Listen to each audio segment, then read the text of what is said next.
Assalamualaikum warahmatullahi wabarakatuh.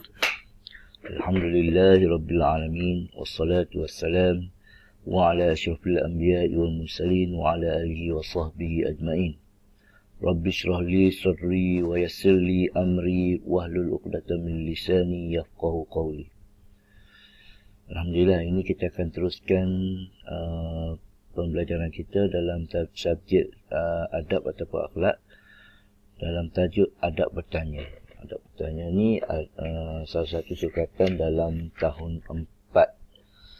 Okey. Pertama, kita kena tahu gapo tu ada adab bertanya. Ada banyak tapi Ustaz masuk 5 je sini. Okey. Yang pertama, bertanya dengan muka yang manis. Okey, kalau kita nak tanya orang lain, nak tanya gapo-gapo, kita kena tanya dengan keadaan muka kita tu manis. Jangan masih purit tak sih. Dah. Kita kena tanya dalam keadaan muka kita manis. Senyum ke orang nak ikutlah. Okey. Itu yang pertama. Yang kedua, meminta izin sebelum bertanya. Ini adab kedua. Kita kena minta izin tanya. Kalau jumpa pocik boleh ke Amo nak tanya? Barulah kita tanya. Kalau dia bagi izin, kita tanya. Okey, itu yang kedua. Yang ketiga, ikhlas ketika bertanya. Jangan duduk main-main. Kita nak tanya sungguh. Tidak kata nak main-main. Contoh kita jumpa makcik ni, kita tanya dia, tanya sungguh. Tidak tanya bila-bila nak berada. Itu adab yang ketiga. Seterusnya adab yang keempat, bertanya perkara yang baik. Okey, tanya benda yang baik ya. Kalau benda-benda tak baik, tak usah tanya. Tak kira lah. Kita nak tanya mak ayah kita berkaitan benda-benda baik. Benda-benda jahat tak usah tanya dulu. Tak tanya rasa. Benda-benda baik contohnya kaitan dengan belajar, kaitan dengan tolong orang ke orang. Kalau benda-benda tak baik, tak usah tanya. Boleh? Okey. Akhir sekali hari ini adalah adab ni, ucap terima kasih selepas bertanya. Okey. Lepas kita tanya dan dia ayat apa jawapan dia, dan kita ayat terima kasih ke dia selepas dia jawab. Okey, ni antara 5 adab semasa bertanya lah. Seterusnya kita pergi kepada faedah bertanya. Faedah bertanya, apa dia faedah-faedah ni? Faedah ni kesan baik. Kesan baik kalau kita beradab masa bertanya.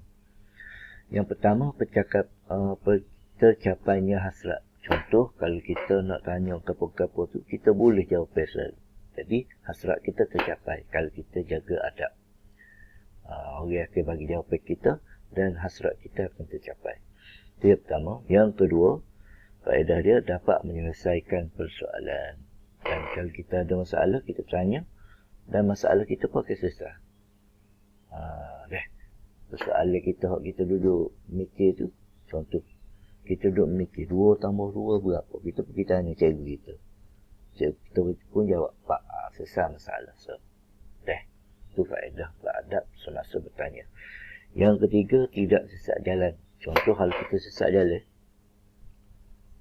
kita jumpa orang dan kita beradab pula dengan orang tu.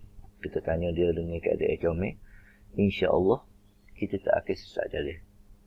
Sebab apa? Orang tu bagi jalan yang betul kita kena pergi. Jadi kita tak akan sesat lah, insya-Allah. Seterusnya, akibat tidak beradab. Okey, tidak beradab kepada akibat ni kesan buruk. Kesan buruk yang pertama, kalau kita tidak beradab, hasrat tidak tercapai. Seperti tadi, kalau kita beradab, hasrat kita tercapai. Tapi, kalau kita tidak beradab, kesan dia, kita tidak mencapai gapo hasrat kita tadi. Yang pertama. Yang kedua, kita akan jadi ramai musuh. Kalau kita tak beradab dengan orang, kita akan ramai musuh. Tak kira lah adab gapo sekalipun. Kalau kita tak beradab dengan orang, kita akan jadi ramai musuh.